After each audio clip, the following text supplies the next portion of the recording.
દિવસ થઈ જાય છે 12 વાગ્યા પછી, પણ બાપુનું માનવું એવું છે કે સવારમાં અડધી રાતે ન ઉજવવાના હોય.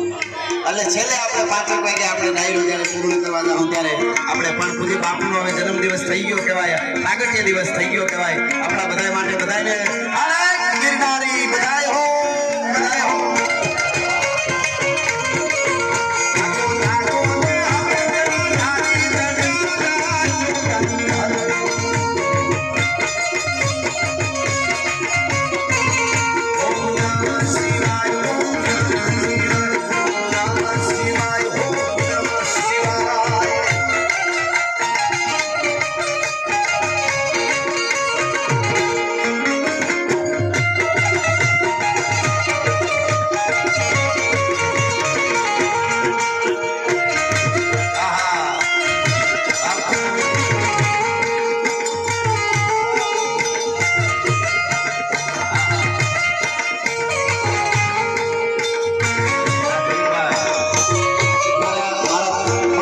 મારો ભાઈબંધ વિજયભાઈ ઠક્કર એટલે મારો કાળજુ છે.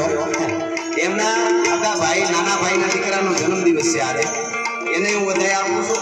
અને આખો પરિવાર જન્મદિવસ ઉજવવા માટે કે ઘેરે રહેવું પડશે. એમણે કીધું કે આજ તો મારે ગૌશાળા સનાતન આશ્રમમાં પ્રોગ્રામ છે એટલે મારે જવું પડે. હું કાલે